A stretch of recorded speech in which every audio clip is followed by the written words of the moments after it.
어김없이 저희를 또 한자리에 불러 모아주시고 또 함께 예배드릴 수 있는 은혜 주셔서 감사합니다.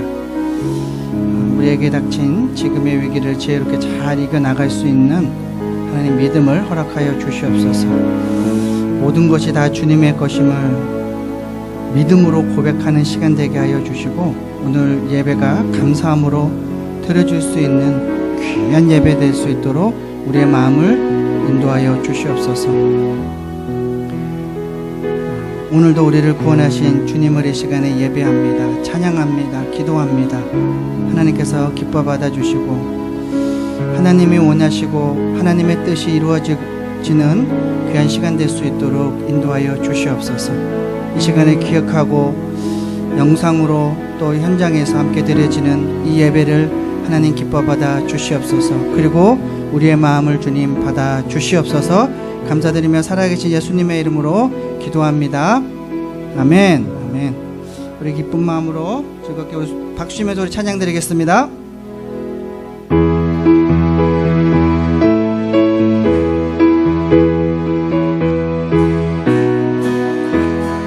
주와 같이 길 가는 것 즐거운 일 아닌가. 우리 주님 걸어가시 발자취를 밟게 한 걸음 한 걸음 한 걸음 한 걸음 주 예수와 함께 날마다 날마다 우리 걸어가리. 어린아이 같은 우리 미련하고 약하나 우리 손이 이끌리어 생명길로 가겠네. 한 걸음 한 걸음 주 예수와 함께 날마다 날마다 우리 걸어가리. 꽃이 피는 들판이나 험한 골짜기라도 주가 인도하는 대로 주와 같이 가겠네. 한 걸음 한 걸음 주 예수와 함께 날마다 날마다 우리 걸어가리.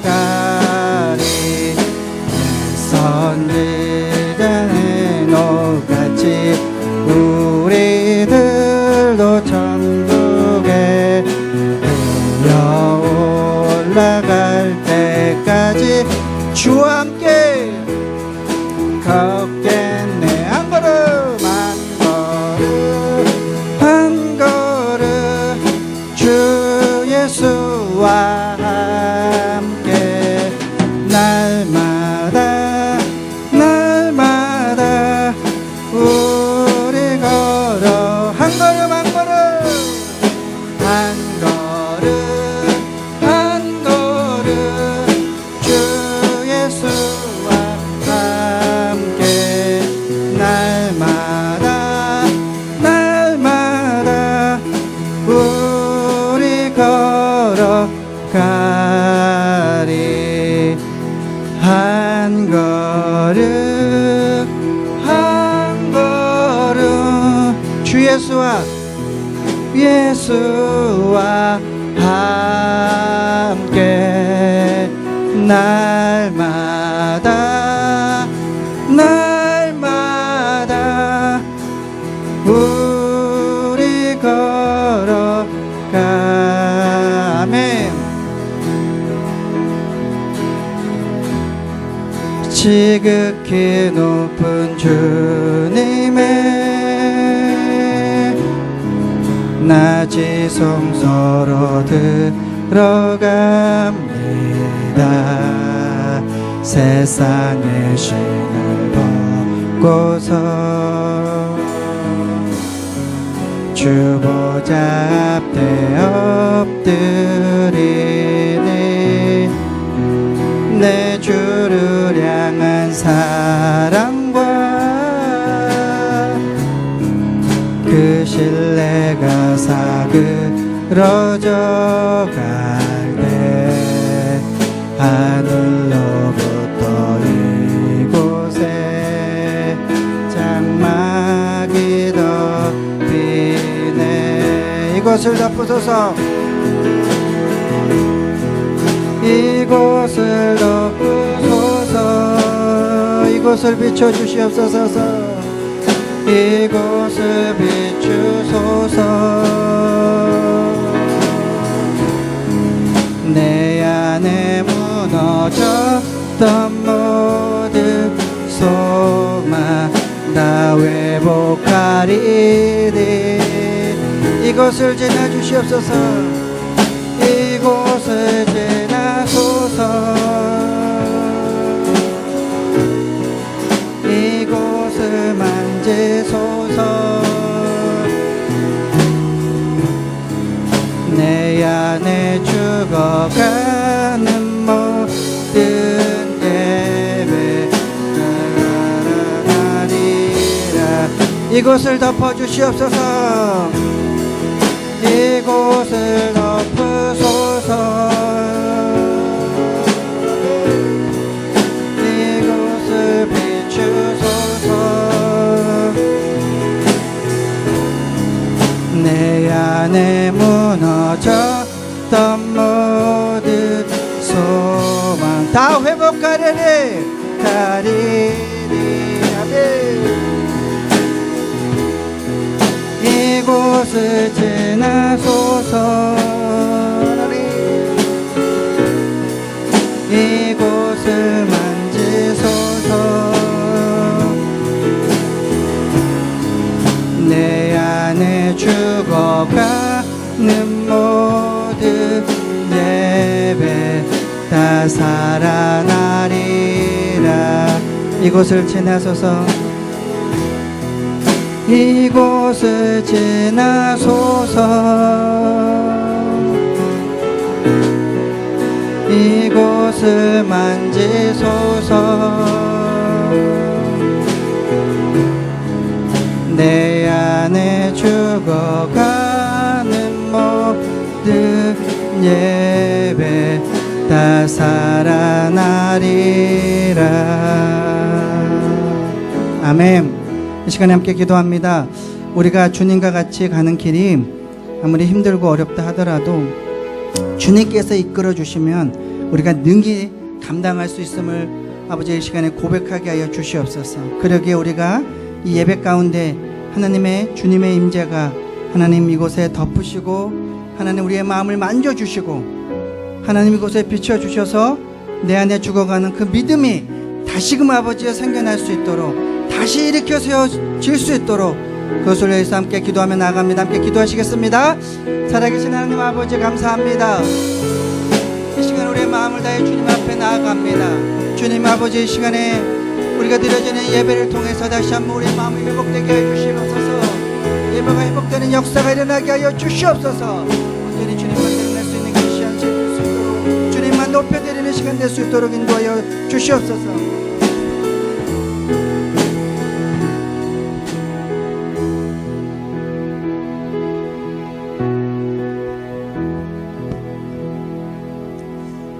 하나님 은혜를 감사합니다. 거룩한 주일 아침 주님 앞에 나왔습니다. 주께서 우리의 발걸음을 인도해 주셨습니다. 모든 것이 하나님의 은혜임을 고백하며 이 시간 우리의 마음을 들여 우리의 왕이신 하나님 앞에 예배를 드립니다. 하나님 홀로 영광 받아 주시옵소서. 주의 백성들의 삶이 코로나로 인해서 힘들고 어려운 시간들을 보내고 있는 것 주께서 잘 아시나이다. 주여 속히 회복시켜 주시옵소서. 특별히 코로나 가운데도 하나님 백성들의 믿음이 떨어지지 아니하도록 하나님 지켜주시고 우리의 믿음이 더욱 주님을 갈망하는 그런 믿음 되게 인도하시고 은혜 베풀어 주시옵소서. 하나님 세계의 정세가 참으로 불안정하고 미래가 불확실한 사회 속에 우리가 살고 있습니다. 그러나 모든 것이 불안해도 확실한 것 한 가지는 예수님이 나의 구주이시고 내가 구원받은 하나님의 자녀이고 이 세상에 마지막이 있다라는 것입니다. 우리가 그것을 잊지 않고 믿음 지키며 살아가는 하나님 자녀들 되게 하여 주시옵소서. 이번 11월에는 미국의 대통령이 새로 선거되는 또 그런 시간도 있고, 또 한국은 지금 많은 정치적 갈등과 혼란이 있고 교회가 어려움을 겪고 있는 것 주께서 잘 아시나이다. 하나님, 이럴 때 우리가 어떻게 더 지혜롭게 하나님의 영광을 드러낼 수 있는지, 우리의 이기적이고 우리의 욕심의 마음이 아닌 하나님의 뜻을 더 드러낼 수 있는 삶이 우리의 삶이 되게 하나님 인도하시고 함께하여 주시옵소서. 하나님, 어떤 상황 속에서도 우리가 예배드리는 예배자 되길 원합니다. 하나님 앞에 예배자로 살게 하여 주시옵시고 성도들의 마음속에 주님을 향한 그 뜨거움이 변하지 아니하도록 지켜주시고 함께하여 주시옵소서. 오늘도 하나님 말씀 들을 때 우리의 귀가 열리고 마음이 열리고 생각이 열리고, 그래서 진리의 말씀이 진리로 받아들여져서 우리의 가치관이 온전히 새롭게 되는, 그래서 새로운 삶을 살아가는 하나님 자녀들 되게 하여 주시옵소서. 주님께만 온전히 영광 돌리길 원하오며 예수님의 이름으로 기도드립니다. 아멘. 할렐루야. 우리 오늘 우리에게 주신 하나님의 말씀 마태복음 7장 28절 29절 말씀 함께 보겠습니다. 신약성경 10페이지에 있습니다. 마태복음 7장 28절 29절 두 절인데 우리 다 같이 한 목소리로 합독하겠습니다. 예수께서 이 말씀을 마치심에 무리들이 그의 가르치심에 놀라니 이는 그 가르치시는 것이 권위 있는 자와 같고 그들의 서기관들과 같지 아니함일러라. 아멘. 할렐루야. 인사하겠습니다. 하나님 당신을 사랑하십니다. 한 번 더 인사할 때 말씀대로 삽시다. 구세군의 창시자인 윌리엄 부스가 앞으로 다가올 기독교에 큰 위기가 있다라고 얘기를 했어요. 교회는 항상 도전을 받습니다. 근데 도전을 받는 가운데 정말 위기는 뭔지 아십니까? 정말 위기는 내가 이 도전 앞에 어떤 믿음을 지키는가, 이거예요. 언제나 위기는 있습니다. 위기가 없는 신앙생활은 이상한 거죠. 사실 우리는 교회 마음 편해서 마음 편하게 나오고 신앙생활 하길 원해요. 근데 여러분, 예수님 안에서 주시는, 주님이 주시는 그 평안은 우리는 누릴 수 있어요. 근데 그 주님이 주신 평안을 누리는 사람들은 이 세상에서 교회가 위기를 만날 수 있고 내가 신앙생활하면 위기가 올 수 있다라는 것을 늘 인식하고 살아야 된다라는 거예요. 뭐가, 윌리엄 부스가 말한 위기는 뭐냐? 성령 없는 종교 생활을 위기다, 이렇게 얘기를 했어요. 무슨 말일까? 성령 없는 종교 생활? 무슨 말이에요? 성령 받지 않고 신앙생활 하는 거예요. 그럼 여러분 어떤 일이 일어날까요? 여러분, 우리가 성령 받지 않고 교회 왔다 갔다 한다. 그럼 어떤 일이 일어날까요? 위기가 왔을 때 아이고 하나님 없어, 이렇게 생각해요. 하나님 계시면 어떻게 이런 위기가 와? 말도 안 돼. 하나님이 계시면 이런 거 다 해결해 줘야지. 아니요, 그렇지 않습니다. 성령 받고 신앙생활 해야 돼요. 제일 불쌍한 사람은 누굽니까? 교회는 오래 다녔는데 성령 못 받은 사람이에요. 성령 못 받은 사람들만큼 불쌍하게 신앙생활하는 사람들은 없습니다. 성령 받으면요, 정말 세상이 달라 보여요. 교회를 아무리 오래 다녀도 성령 받지 못하면요, 인본주의적 생각을 끊임없이 합니다. 그러나 성령 받으면 인본주의가 중요하지 않아요. 인간의 뜻, 이게 중요하지 않아요. 하나님의 뜻이 어떻게 이루어지는가, 이게 더 중요합니다. 우리는 나의 뜻이 이 땅 가운데 이루어지길 원해요. 근데 하나님은 우리를 통해서 하나님의 뜻이 이루어지길 원해요. 이게 신앙이 성숙하기 전까지는요, 깨달아질 수 없는 거예요. 목회하면서 변하지 않는 사람들을 봅니다. 왜 변하지 않을까? 제가 그 이유를 발견했어요. 이유가 뭔가? 성령 받지 않아서 그래요. 성령 받으면요, 사람 변합니다. 바뀝니다. 조금이라도 바뀌어요. 태도가 바뀌고 말이 바뀌고 행동이 바뀌고 바뀌어요. 근데 여러분, 성령 받지 않은 사람은요, 뭐라고 얘기합니까? 아유, 저 예수 믿는데 저 사람들 왜 저래? 이렇게 비판만 해요. 내가 바뀌는 건 생각을 하지 않아요. 내가 바뀌어야 돼요. 성령 받는다라는 건 내가 바뀌는 거예요. 세상이 하나도 안 바뀌어도요, 내가 바뀌는 거예요. 초대교회 성도들은 세상이 바뀌지 않았어요. 로마가 핍박을 해요. 유대교가 기독교를 탄압하고 핍박을 해요. 근데요, 세상이 바뀐 게 아니라 내가 바뀌니까 다 바뀐 거예요. 할렐루야. 여러분, 성령 없는 종교 생활하는 것만큼 위험한 게 없다. 윌리엄 부스가 이렇게 얘기했습니다. 두 번째 위험한 게 있다. 그리스도 없는 기독교. 그리스도 없는 기독교? 예수 없는 기독교? 여러분, 이게 가능합니까? 이게 오늘날 제가 보니까 그게 가능해지는 시대가 됐어요. 교회 나왔는데 목사 설교 속에 예수가 없어요. 말씀 속에 예수가 없는 거예요. 사람들이 듣기 좋은 얘기만 하는 거예요. 사람들이 듣기 편한 얘기만 하는 거예요. 미국에 가장 떠오르는 교회 목사님, 유명한 분들이 몇 분 계신데 그 중에 휴스턴에서 목회하시는 조엘 오스틴이라는 분이 계세요. 제가 그분을 뭐 깎아내리고 폄하하고 그러려고 그러는 게 아니라 좀 메시지가 문제가 좀 있습니다. 그분은요, 사람들한테 긍정적인 메시지만 얘기합니다. 이런 거예요. 제가 얘기해 볼게요. 하나님은 당신을 사랑하십니다. 당신은 하나님의 자녀입니다. 그래서 하나님은 당신에게 복을 주실 겁니다. 틀린 거 있어요, 없어요? 없죠? 없는데 이 얘기만 하는 거예요. 여러분, 예수 믿어도 고난이 있어요, 없어요? 있어요. 광야가 있어요, 없어요? 있어요. 예수 믿어도 우리 인생 가운데 풀리지 않는 문제 있어요, 없어요? 있어요. 근데 하나님 우리에게 왜 그걸 허락하세요? 그 과정을 통과해야 내가 성숙한 신앙이 되죠. 기독교의 참맛, 참 비밀, 이걸 깨닫죠. 근데 사람들은 그런 걸 싫어해요. 사람들의 입맛에 딱 맞는 설교를 하는 거예요. 인간관계를 잘하려면 이렇게 해야 됩니다. 이런 거 하는 거예요. 자녀 교육을 잘하려면 이렇게 해야 됩니다. 예수가 없는 기독교, 복음을 말하지 않는 기독교, 이게 위기다라고 얘기했어요. 또 위기가 있어요. 회개가 없는 용서. 여러분, 내가 회개하지 않아도 하나님이 나를 용서해 주셔야 될까요? 내가 하나님, 나는 죄인입니다. 나 하나님의 은혜가 필요합니다. 예수님의 십자가 보혈로 나의 모든 죄를 씻어주세요 라고 내가 회개해야 되는데, 내가 회개하지 않아도 하나님 무조건 나를 용서해 주셔야 됩니까? 내가 그냥 교회만 나와도 하나님은 나의 모든 죄를 다 용서해 주셔야 됩니까? 그렇지 않다라는 거예요. 여러분, 회개하라. 이게 기독교의 메시지예요. 세례 요한이 제일 먼저 외쳤던 메시지가 뭐예요? 회개하라, 천국이 가까웠느니라. 예수님이요, 공생애를 시작하면서 제일 먼저 외쳤던 메시지가 뭐예요?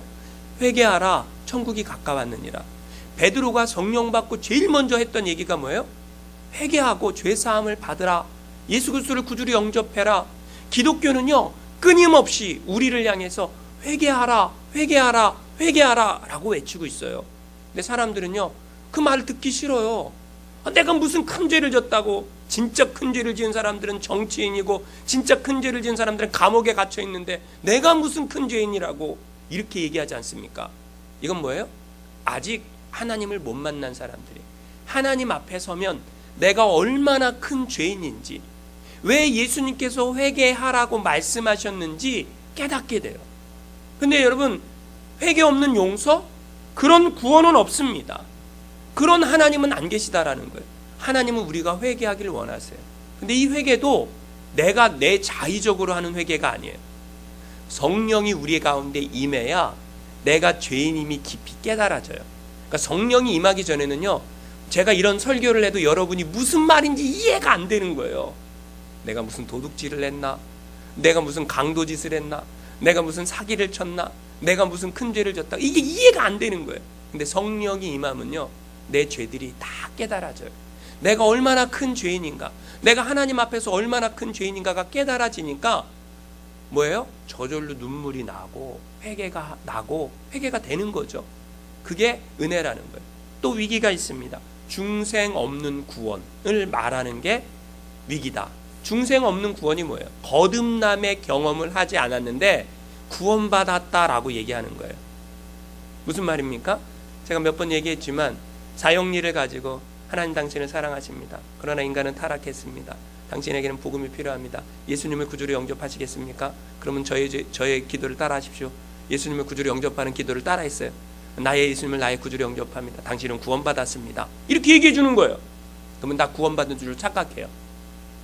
그럼 내가 다 구원받은 줄을 착각해요. 교회에 나왔어요. 난 교회 나왔으니까 난 구원받았어 라고 착각해요. 중생 없는 구원을 교회가 얘기하고 있다는 거. 오늘날 중생이란 무엇입니까? 거듭남이에요. 여러분, 거듭났는지 거듭나지 않았는지 차이가 뭔지 아세요? 거듭난 사람들은요, 목사가 교회 나가라 떠나라 하지 말아라 해도요, 죽기 살기로 하나님 앞에 예배드리고 하나님을 찾고 신앙생활 바르게 하려고 해요. 이상하죠? 중생한 사람들이에요. 난 하나님 없이는 못 살아. 이게 중생한 사람들이에요. 근데 나는 얼마든지 나의 이익을 따라, 나의 편의를 따라서 교회를 떠날 수도 있고 내 마음대로 할 수도 있고, 이건 아직 중생을 경험하지 못한 거예요. 근데 교회만 나왔다고 다 구원받았다 라고 말한다고 하면 이것만큼 큰 위기가 없다라는 거죠. 그리고 또 윌리엄 부스가 이런 얘기를 했습니다. 지옥 없는 천국을 얘기한다라는 거예요. 지옥 없는 천국. 사람들은요, 지옥 그럼 부담스러워요. 저도요, 천국과 지옥에 대한 설교를 제가 천국에 대한 설교는 많이 했지만 지옥에 대한 설교는 진짜 오랫동안 안 했어요. 왜 안 했냐면 성도님들이 참 부담스러워 할까봐. 부담스럽지 않습니까? 지옥 설교를 들으면. 근데 여러분, 그런 메시지 사람들은 좋아한다라는 거예요. 지옥이 없다, 천국만 있다, 이런 거를 좋아한다라는 거예요. 최근에 이머징 처치라는 교회가 생겼어요. 이머징 처치가 뭐냐? 이 베이비 부모 세대의 가치관, 인생관의 회의를 느끼고 우리가 조금 더 화합, 조금 더 공존, 조금 더 화해, 이런 데 가치를 두고 신앙생활 해야 된다. 그 사회봉사를 열심히 하는 거예요. 사회봉사, 나쁜 건 아닙니다. 좀 자율성을 추구하고 빛과 소금의 역할을 교회가 감당해야 된다. 근데 여러분, 사회봉사, 일치화합, 공존 이런 거를 주장하다 보니까 뭐까지 인정하는 거예요? 다른 종교의 구원까지 인정하는 거예요. 다른 종교도 구원이 있다라고 종교 다원주의에 대해서 인정을 하는 거예요. 지옥이 없다라고 말하는 거예요. 지옥은 없다. 하나님은 사랑인데 어떻게 인간을 지옥으로 보낼 수 있는가? 이런 얘기를 하는 거예요. 여러분, 그렇다면 우리가 예수 믿을 필요가 뭐가 있습니까? 열심히 사회봉사나 하고 살지. 열심히 사회봉사하는 사람들은요, 착각하는 게 있어요. 뭐예요? 내가 한 선행 때문에 내가 천국 간다라고 생각하는 거예요. 절대 그렇지 않습니다. 예수를 믿고 거듭나야 하나님의 자녀가 돼야, 그래야 하나님 백성으로 살고 천국 간다라는 거예요. 여러분, 참 기독교가 많은 위기에 봉착해 있습니다. 근데 저는요, 그거보다 더한 위기가 있다라고 생각이 듭니다. 뭐가 위기일까요? 지금 코로나 시대에 성도들이 과연 믿음을 끝까지 잘 지킬 수 있을까? 이건 저의 걱정이죠. 근데 여러분, 진짜 위기는 뭐냐면 성도들이 하나님의 말씀대로 살지 않는 거예요. 내가 예수를 믿고 내가 하나님의 자녀다, 그러면 내가 하나님의 자녀답게 살아야 되는 거예요. 근데 우리는요, 왜 너가 그렇게 안 사느냐, 이 얘기만 하고 있어요. 예수 믿는 사람들이 내가 그렇게 살아야 되는데 왜 너가 그렇게 안 사느냐라고 이 얘기만 하고 있으니까 그게 문제 아닙니까? 제가 최근에 한국에 일어난 그 코로나 사태 속에 어떤 교회의 모습을 보면 이 사람들은 예수 믿는 사람 같지 않다라는 생각이 들어요. 교회의 기득권을 주장하는 거예요. 여러분, 교회는요, 기득권 주장하는 곳이 아니에요. 여러분, 교회에서 코로나 환자들이 많이 생겼어요. 근데 여러분, 정부가 방역을 잘못해서 그랬다라고 얘기를 해요. 물론 일리는 있어요. 정부 책임을 왜 교회에다 돌리느냐? 일리가 있어요. 그런데 여러분, 교회는 그렇게 말하면 안 돼요. 왜 안 됩니까? 교회는요, 우리가 잘못이 없어도 세상을 향해서 미안합니다.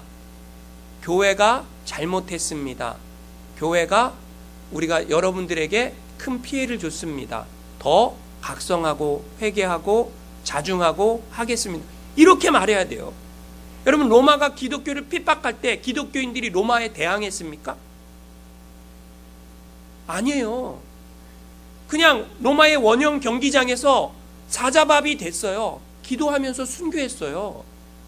기독교인들을 로마가 탄압하고 핍박하니까 카타콤으로 들어갔어요. 왜요? 우린 믿음 지키고 살겠다고. 세상이 핍박하니까 세상과 대항해서 싸웠어요? 아니에요. 이게 기독교가 아니에요. 세상과 대항해서 싸우는 게 아니라 우리의 싸울 대상이 있어요. 우린 누구하고 싸워야 됩니까? 우린 두 가지하고 싸워요. 첫 번째 뭐하고 싸웁니까? 나의 죄하고 싸워야 돼요. 내가 죄를 짓고 있나 안 짓고 있나, 내가 죄성을 가지고 있기 때문에 죄를 져요. 그러니까 우리는 나의 죄하고 싸워야 돼요. 두 번째 누구하고 싸워야 돼요? 마귀 사단과 싸우는 거예요. 눈에 보이는 세상의 사람들과 싸우는 게 아니에요. 베드로가 말고의 귀를 잘라버리니까 예수님이 어떻게 하십니까? 귀를 붙여주시잖아요. 검을 가진 자는 검으로 망한다. 이게 기독교 아닙니까? 왜 세상과 싸우려고 합니까? 그럼 세상과 싸우면 어떤 일이 일어나는 겁니까? 하나님의 영광이 떨어지는 거예요. 이건 교회의 모습이 아니라니까요. 위기 아닙니까? 위기죠. 여러분, 우리가 예수를 믿는 사람으로 예수 믿는 사람답게 사는 게 중요한 거예요. 우리는 싸울 대상이 내 죄와 싸워야 되고 악한 마귀하고 싸워야 되지, 세상 사람들과 막 싸우고 전투를 벌이고 교회의 기득권을 지키겠다고, 그래서 여러분 교회의 기득권을 지켜서 어떻게 하겠다라는 거예요. 그래서 수많은 사람들이 교회를 떠나가고 있어요. 아이들, 청소년, 청년들이 교회는 이제는 다니지 않겠다라고 말하고 있어요. 이거 위기 아닙니까? 교회가 그런 모습을 보여서는 안 된다라는 거죠. 여러분, 바른 믿음, 바른 신앙이 중요합니다. 근데 여러분, 바른 믿음, 바른 신앙은 마지막에는 어떻게 되는 거예요? 구원을 받게 되는 거예요. 마태복음 5장, 6장, 7장이 뭐예요? 산상수훈이에요. 이걸 다른 말로 천국윤리입니다. 천국윤리가 뭐예요? 윤리도덕이라는 거예요. 하나님 백성들은 이렇게 살아야 된다라는 거예요. 하나님 백성들은 이렇게 살아야 된다. 7장의 결론이죠. 결론에서 예수님께서 하시는 말씀이 뭡니까? 결국 신앙인은 좁은 문 통과해서 좁은 길 가는 거다. 왜 세상의 사람들하고 똑같은 방법으로 살려고 하느냐? 그게 신앙인 아니다. 예수 믿는 사람들은 좁은 문 통과해서 좁은 길 가는 거다. 세상 사람들의 그 화려하고 성공적이고 그런 인생을 추구하고 살아가는 게 아니라 예수 안에 만족하고 예수 안에 기뻐하고, 세상 사람들 보기에 참 어리석어 보이고 세상 사람들 보기에 왜 저렇게 손해보고 살아? 그래도 그게 맞는 거라는 거예요. 그게 맞는 거예요. 우리가 살아가는 삶이 그게 하나님께서 원하시는 삶이라는 거죠. 여러분, 좁은 문 통과해서 좁은 길 가야 돼요. 그리고 우리의 삶이 어떻게 됩니까? 좋은 나무가 돼야 돼요. 내가 좋은 나무가 되지 않으면 절대 좋은 열매를 맺을 수 없습니다. 좋은 나무가 된다라는 건 뭐예요? 예수님께 내가 접붙임이 돼야 된다라는 거예요. 예수님께 내가 접붙임이 되지 않으면 내 신앙의 마지막 골이 어디예요? 여러분, 내 신앙의 마지막 골이 천국이다라고 생각하지 말라 그랬죠. 제가 내 신앙의 마지막 골은 뭐라고요? 예수님을 닮아가는 거다. 예수님을 닮는 게 나의 신앙의 마지막 골이라고 생각하면요, 천국 못 들어갈 사람이 어디 있습니까? 근데 내가 천국 가야 되겠다 그러니까 집단 이기주의가 나오는 거예요. 그러니까 이단이 나오는 거예요. 이단이 왜 나옵니까? 나만 구원받고 나만 천국 가겠다, 이거 아닙니까? 아니에요. 기독교의 신앙의 진수는 예수님을 닮아가는 거예요. 내가, 나의 삶이, 나의 말이 예수님을 닮아가기만 하면 그러면 다 되는 거예요. 예수님 닮아가는 사람이 어떻게 예수님께 안 붙어있고 예수님을 닮아갈 수 있습니까? 성령으로 거듭나지 않았는데 어떻게 예수님을 닮아갈 수 있습니까? 말도 안 되는 얘기죠. 중생하지 않았는데 어떻게 예수님을 닮아갈 수 있어요? 불가능한 얘기죠. 좋은 얘기 아무리 들어도요, 내가 그렇게 살 수 없어요. 좋은 얘기 아무리 들어도 성령이 임하지 않으면 내가 그렇게 살 수가 없다니까요. 이건요, 경험적으로 깨닫는 거예요. 경험적으로 알 수 있습니다. 좋은 나무가 돼야 좋은 열매를 맺을 수 있다는 거예요. 강화도 북부 해안마을에, 홍이마을에 종순일이라는 부자가 살고 있었어요. 이거 한국 초대교회 얘기예요. 한국 초대교회 강화도 북부 해안마을 홍이마을에 종순일이라는 부자가 살고 있었는데, 이 부자가 얼마나 부자인지 그 일대에 이 사람한테 돈을 안 빌려간 사람이 없어요. 그러니까 다 돈을 빌려간 거예요. 그만큼 이 사람이 부자예요. 근데 이 사람이 예수 믿었어요. 이 부자가 예수 믿고 거듭났어요. 하나님의 은혜가 임했어요. 성경을 읽는데 마태복음 18장에 1만 달란트 빚진 종의 이야기를 읽었어요. 그러니까 임금한테 1만 달란트 빚진 종이 있었는데 임금이 탕감을 해준 거예요. 그랬는데 이 종이 나가다가 자기한테 100데나리온 빚진 사람을 돈 갚으라 그래갖고 안 갚으니까 옥에다 가뒀어요. 그렇죠? 그 이야기를 읽은 거예요. 근데 이 사람이 큰 도전을 받았어요. 큰 깨달음을 얻었어요. 그래서 자기한테 그 빚진 사람들 있잖아요. 주일날 다 모이라고. 주일날 예배 끝나고 다 모이라고. 자기 집에 모이라고. 사람들이 난리가 난 거예요. 이 부자가 우리한테 돈 갚으라 그러나 보다. 돈 없는데 어떡하냐. 다 모였어요.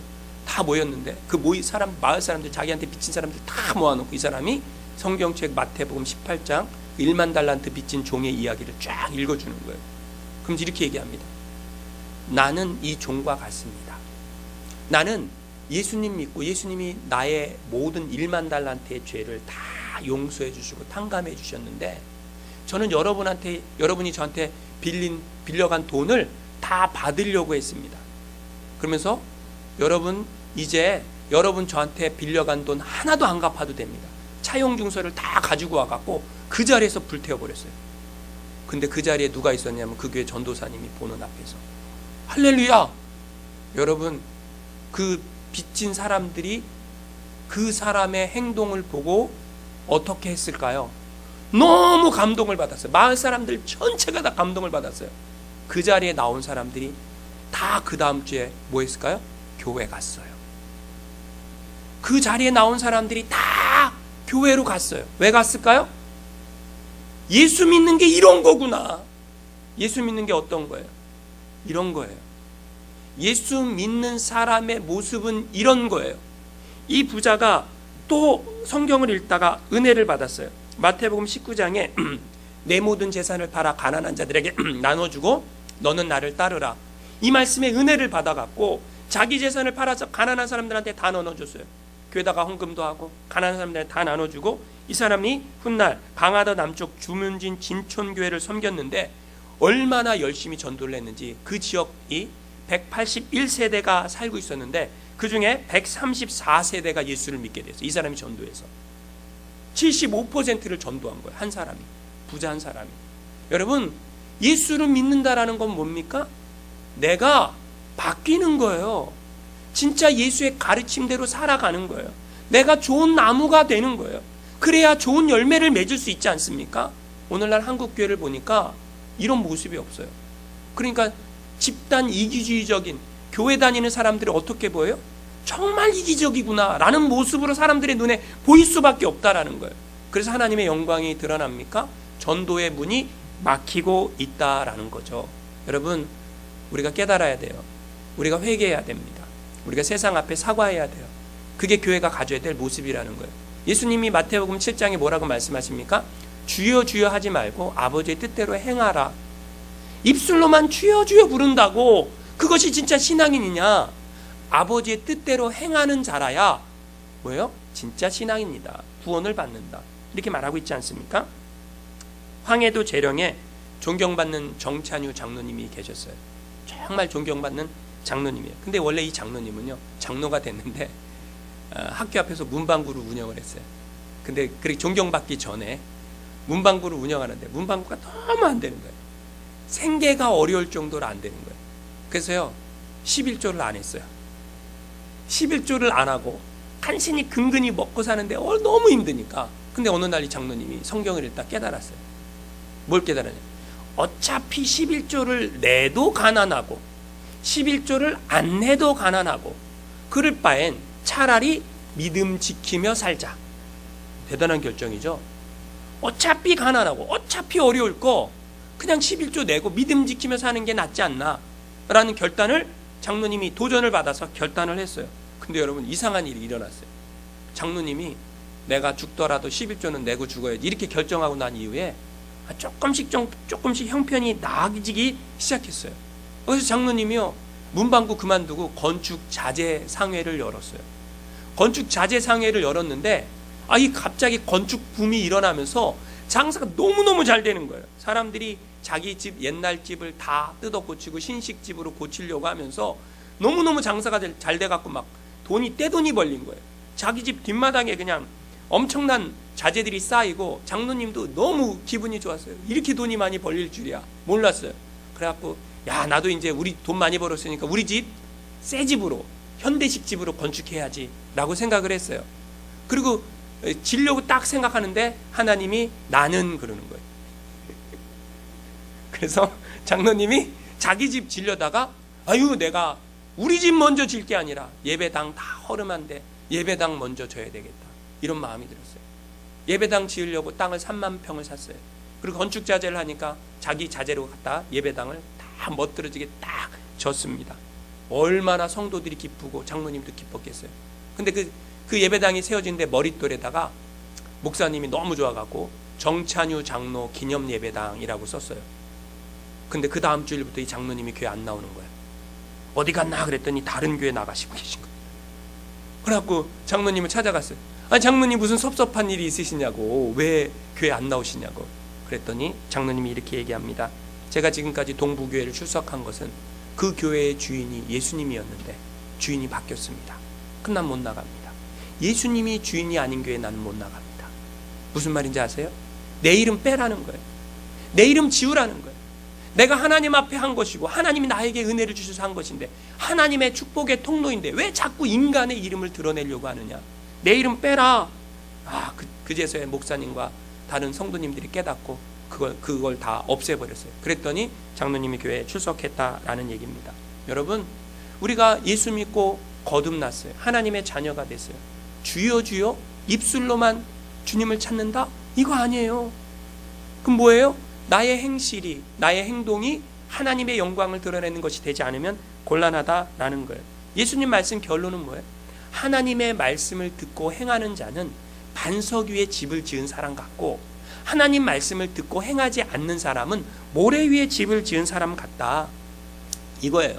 주일 예배 드려야 되는 줄 아는데 여러분, 코로나 사태 이후에 현장에 나와 예배 드리는 분들도 있고 집에서 예배 드리는 분들도 계세요.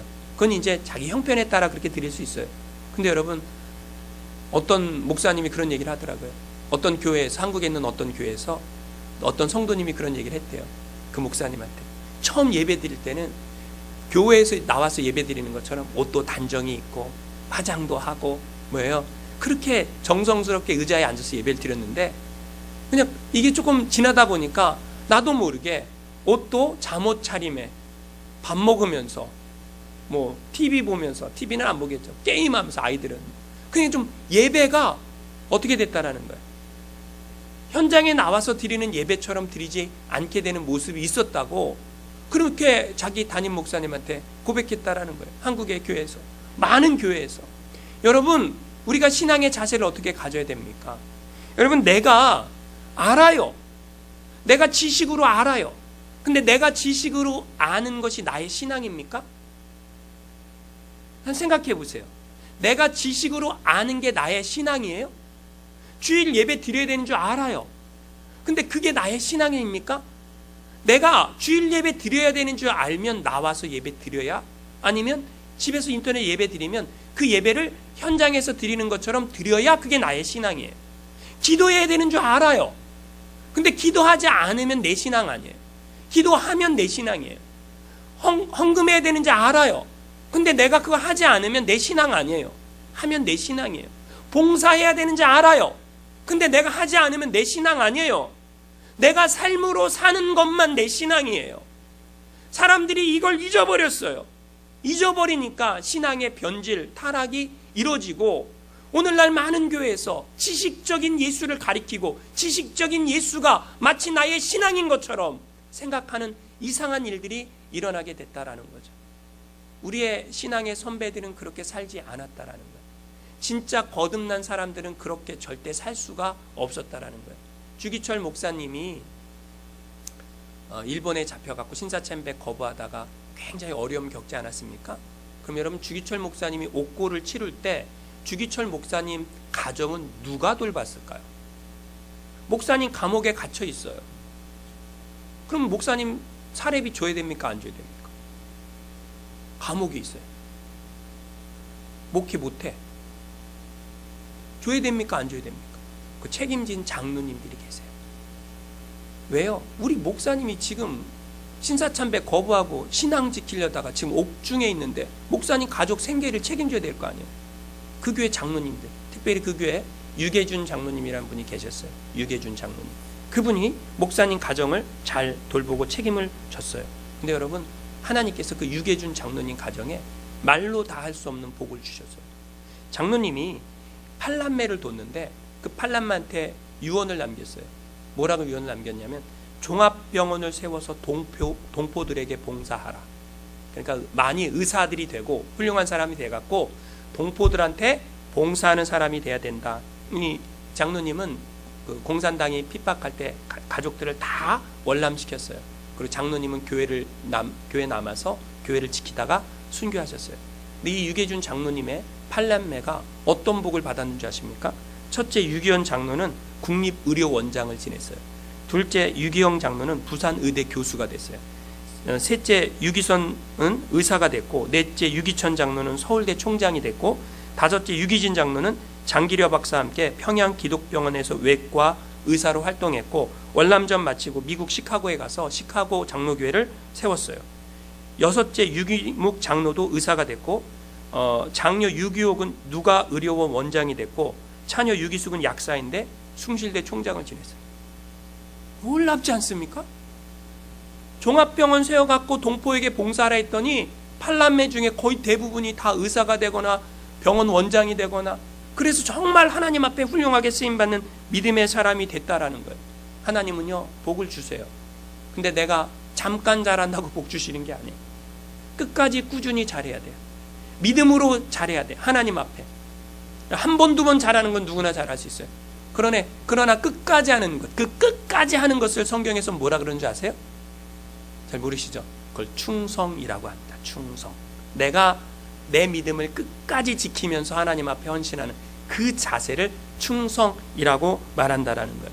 여러분, 우리가 말로만 주여 주여 할 게 아니라는 거예요. 하나님 뜻대로 행해야 된다라는 거죠. 여러분, 산상수훈을 마치면서 나에게 질문해 봐야 됩니다. 나는 진짜 모래 위에 집을 짓고 있는가? 아니면 반석 위에 집을 짓고 있는가? 어떤 사람은 모래 위에 집을 지으면서 나는 반석 위에 집을 짓고 있어 라고 생각하는 분들도 있고요. 어떤 사람은 반석 위에 집을 짓는 사람들도 있습니다. 분명한 것은 말씀에 대한 순종이 나의 신앙이라는 거예요. 말씀에 대한 순종이 없으면 위기 때 다 드러나요. 신앙의 위기, 인생의 위기, 어려움, 고난이 왔을 때 하나님이 계시면 나한테 어떻게 이럴 수 있어? 이런 말을 하면 나는 지금까지 반석 위에 집을 지은 사람은 아니었다라는 거예요. 우리 예수 믿어도요, 고난 옵니다. 예수 믿어도요, 내 인생대로, 내 뜻대로 인생이 풀리지 않을 수 있어요. 근데 여러분, 그걸 아셔야 돼요. 신앙생활이란 올라갈 때도 있고 내려올 때도 있고, 올라갈 때도 내려올 때도 있고, 그렇게 끝까지 지키면서 하나님 앞에 갈 때까지 믿음 지키면서 하는 것이 신앙생활이라는 것을 아셔야 된다라는 거예요. 여러분, 내 인생의 가장 어려운 순간에도 우리는 나는 그래도 주님을 사랑합니다. 하나님 그래도 신실하십니다. 하나님 그래도 선하십니다. 라고 고백할 수 있습니까? 그렇게 고백할 수 있는 사람이 있다면 그 사람은 지금 반석 위에 집을 짓고 있다라는 거예요. 오늘 말씀 결론이죠. 예수님 말씀을 다 들었어요. 사람들의 반응이 어땠을까요? 놀랬다라는 거예요. 깜짝 놀랬다라는 거예요. 충격받았다라는 거예요. 여러분, 말씀은 충격이에요. 말씀은 충격이에요. 왜 충격입니까? 충격받아야 변화가 일어나거든요. 충격받지 않으면 변화가 일어나지 않거든요. 근데 주님의 말씀이 서기관과 같지 않고요, 권위 있는 권위자와 같았더라. 왜 그랬습니까? 그분이 하나님이잖아요. 그분의 말씀이 진리잖아요. 그분의 말씀이 참이잖아요. 그분의 말씀대로만 살면 우리가 어떻게 되는 거예요? 그럼 여러분, 아무 걱정 없는 거 아닙니까? 여러분, 주님의 말씀이 참이에요. 산상수훈 말씀은 쉬운 말씀이 아닙니다. 산상수훈의 결론이 뭐예요? 내가 그렇게 사는 것만 나의 믿음이다. 여러분, 믿음은 삶으로 증명됩니다. 이게 오늘 설교 제목입니다. 여러분, 우리가 지식으로 아는 예수가 아니라 삶으로 증명되는, 나의 삶으로 증명되는 예수, 그런 삶 살아서 하나님 앞에 섰을 때 잘했다, 착하고 충성된 종아, 칭찬 듣는 저 여러분 모두가 되시기를 주님의 이름으로 축원합니다. 기도하겠습니다. 우리 함께 기도하겠습니다. 여러분, 나의 믿음은 삶으로 증명되는 믿음입니까? 아니면 지식으로 이해된 믿음입니까? 생각해 보시기 바랍니다. 우리는 다 연약합니다. 우리는 다 부족합니다. 지금까지 머리로 이해한 예수가 더 많았어도 괜찮습니다. 이제 하나님의 말씀을 들었습니다. 하나님, 내가 머리로 이해한 예수가 아니라 가슴으로 만난 예수, 그래서 나의 삶으로 살아가는 신앙생활이 나의 신앙생활 되게 하여 주시옵소서. 주여, 우리는 연약해서 넘어질 수도 있고, 우리는 연약해서 하나님의 뜻에 순종할 수 없는 그런 모습이 있을 때도 있지만, 넘어져도 다시 일어나고 넘어져도 다시 일어나서 주님이 약속하신 그 표대를 향하여 위의 것을 바라보고 예수님 닮아가는 신앙생활하는 나의 삶이 되길 원한다고 우리 합심해서 통성으로 기도합니다. 하나님 아버지, 은혜를 감사합니다. 오늘 우리에게 말씀하시는 주님을 찬양합니다. 하나님, 우리가 믿음이 있다라는 것, 우리의 믿음은 우리의 삶으로 증명되어야 합니다. 삶으로 증명되지 않는 믿음은 아버지 하나님, 결국은 무너지는 믿음이 되고 맙니다. 하나님 아버지, 우리가 예수를 믿고 거듭나고 하나님의 자녀가 되고 하나님의 뜻대로 살길 원합니다. 우리 안심령 심령 하나님 붙잡아 주시옵소서. 하나님, 우리를 붙잡아 주시옵소서. 우리가 지금까지 넘어지고 머리로만 이해했던 예수를 믿는 그런 신앙생활이었다면 이제 하나님, 그 신앙에서 한 단계 더 올라서서 내가 아는 예수, 내가 믿는 예수, 나의 삶으로 살아가는 예수가 되길 원합니다. 우리의 모든 허물과 죄를 주님의 십자가 보혈로 용서하여 주시옵시고 이제는 삶으로 살아내는 신앙인 우리 안심령 심령 되게 하여 주시옵소서. 그래서 하나님의 영광을 드러내는 하나님의 자녀들 되게 하여 주시옵소서. 하나님 감사합니다. 지금까지 머리로 이해한 예수가 나의 신앙이라고 생각했던 것 회개합니다. 나의 삶으로 살아내는 믿음이 우리 가운데 있게 은혜 위에 은혜를 더하여 주시옵소서. 성령의 은혜가 아니고는 우리가 그렇게 살 수 없음을 고백합니다. 우리는 연약합니다. 성령 하나님 기름 부어주시고 성령 충만하여 살게 하여 주시옵소서. 예수님의 이름으로 기도드립니다. 아멘. 준비한 예물 드립니다.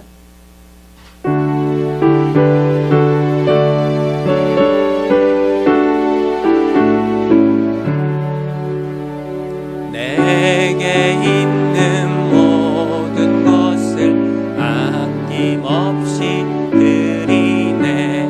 사랑하고 의지하며 주만 따라 살리라. 주께 드리네. 주께 드리네.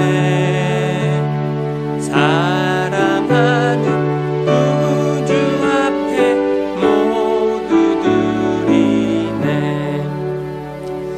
주님을 사랑합니다. 사랑하는 나의 주님께 우리의 마음을 담아 예물을 드립니다. 하나님 받아 주시옵소서. 그리고 주의 백성들의 삶이 은혜가 풍성한 삶, 주님을 더 뜨겁게 사랑하는 삶 되게 함께하여 주시옵소서. 예수님의 이름으로 축복하며 기도합니다. 아멘. 교회 소식 말씀드립니다. 우리 교회가 1부 예배는 9시, 2부 예배는 11시 이렇게 현장 예배로 드리고요. 그 다음에 인터넷 예배는 주일 11시에 여러분 집에서 가정에서 드릴 수 있습니다. 오늘 11시 예배 후에 목자 목녀 모임이 있고요. 화상 기도회가 진행되고 있고요. 2개월 동안, 요번 주부터 2개월 동안 11월 첫째 주까지 수요 예배가 없습니다. 여러분 양해해 주시기 바라고요. 이혜영 권사님께서 그저께 하나님의 부르심을 받았습니다. 그래서 내일 저녁 8시에 우리 교회에서 장례 예배를 드리고자 합니다. 물론 한국에서도 이제 오늘 아마 발인하지 않을까. 한국은 이제 내일이죠. 월요일 날 발인하지 않을까 생각이 드는데, 그래서 여기서도 동시에 내일 저녁 8시에 장례 예배를 드리도록 하겠습니다. 저는 이번 수요일부터 11월 3일 화요일까지 한국에 다녀옵니다. 2개월은 안 되는데 거의 2개월 정도 가까이 되는데, 이유가 있습니다. 뭐 아시는 분은 아시겠지만 저희 아버님이 지금 말기 암으로 이제 곧 돌아가시게 지금 누워 계세요. 그래서 화장실 가는 것 외에는 움직이실 수가 없어요. 그 정도로 좀 몸 상태가 안 좋아서 제가 자식된 도리를 이민 목회하면서 너무 못해서 너무 죄송하다라는 마음이 들고, 제가 한국에 들어가면 자가격리 2주를 마치고 아버님 뵈러 가는데, 가서 매일같이 아버님하고 아침 저녁으로 하루에 2번씩 예배를 드리려고 해요. 그리고 천국의 소망을 가지시고 끝까지 믿음을 지키시고, 그리고 이제 아버님 만약에 돌아가시면 장례 예배까지 제가 잘 인도하고 돌아오려고 생각하고 있습니다. 그래서 부득이하게 여러분들에게 양해를 구하고, 제가 없다고 예배가 없는 게 아니라 우리 목사님 두 분이 계시니까 목사님 두 분께서 예배를 잘 인도해 주실 거라고 생각이 듭니다. 만약에 저희 아버님이 안 돌아가셔도 제가 자식된 도리는 이제 가서 하고 11월 3일에는 돌아오도록 이렇게 하겠습니다. 위에서 기도해 주시면 감사하겠습니다. 나머지는 주보를 참조해 주시면 감사하겠습니다. 다 같이 자리에서 일어나셔서 마지막 찬양 드리겠습니다.